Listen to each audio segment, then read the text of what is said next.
Сайн бацхан хүүхдүүдээс дугаар ангийн иррационал та сэдвийг хүргэж байна.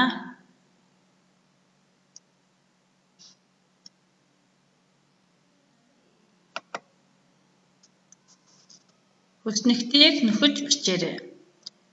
Хүснэгтийг ажиглаад хүснэгтээс бүхэл тоон шийд гарах тоонууд байна уу? Язгуурдаар хэдээс бүхэл тоон шийд гарах вэ?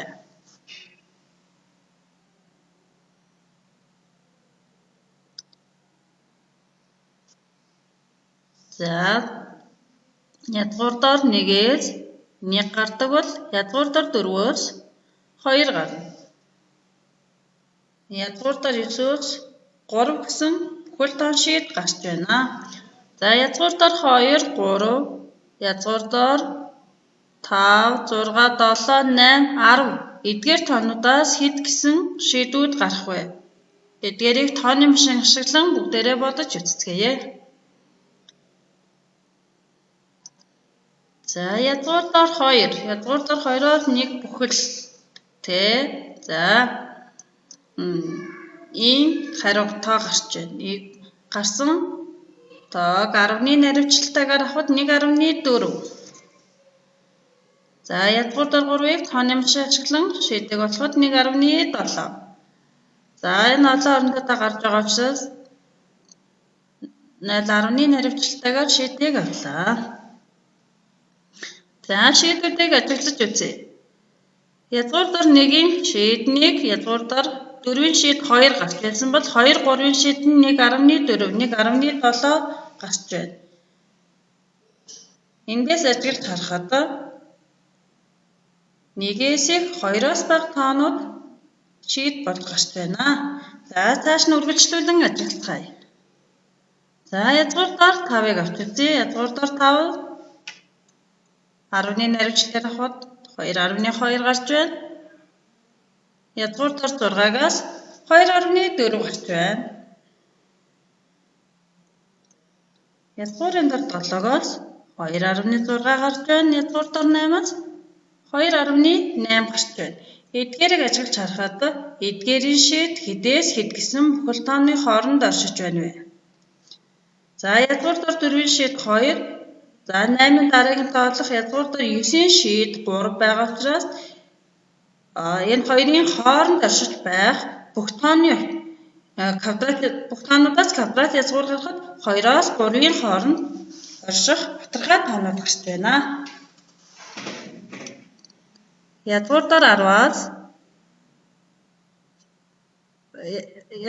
10-ийн шийд хэд байх болоо? За язгуурдаар 10 нь хэдээс хэд гэсэн 2 бүхэл тооны хооронд оршиж байна гэж та бүхэн бодож байна.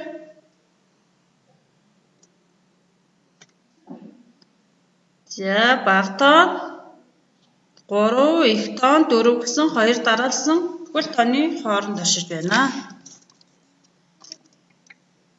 Төгсгөлгүй үеийн 10-ийн батархай гэр арцнаа л тоо гэнэ. Эндээс хүснэгтийг ажиглаж харахад 2, 4, 9 язгуурдаар 1, 4, 9 эдгээрээс бусад тоон болохоор гэр арцнаа тоонууд болж байна. Төгсгөлгүй үеийн 10-ийн батархаануудаас үүсэж байгаа учраас эдгээр тоонуудыг гэр арцнаа тоо гэж нэрлэдэг байна.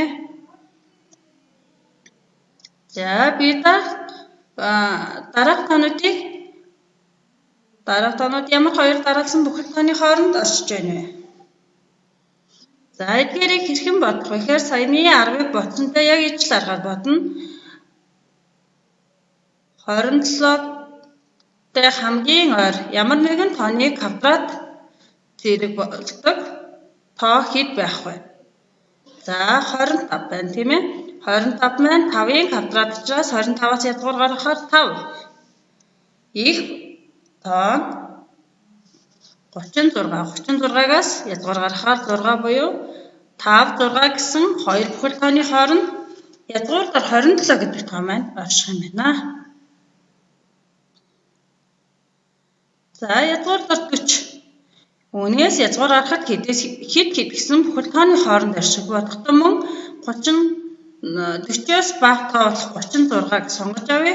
36-г яагаад сонгож авч байгаа юм бэ гэхээр 6-гийн квадрат болж байгаа. За 36-аас язгаар гаргахаар 6. За 49-ийн их 49. Хамгийн ойр орчих тоон 49. 49-ээс язгаар гаргахаар 7. За 70. 70-та хамгийн ойр тоон 64. 64-аас квадрат язгаар гаргах юм бол 8 гарна. За их тоон 81. 81-ээс 9. 8 9 гэсэн дараалсан бүхэл тоонууд байна. За 120. 120 болохоор бага тоон 100. 100-аас язгаар гаргахаар 10. За 121-ээс язгаар гаргахаар 11. За гэсэн бүхэл тоонуудыг бодож байсан бол одоо 9.2 гээд тодорхой тоо орж ирлээ.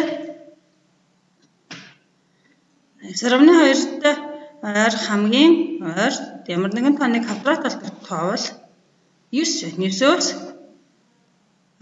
язгаар гаргахаар 3 гарна. За 3-ын дараасан тоон 4 учраас 16-аас язгаар гаргахаар 4 гарч байна.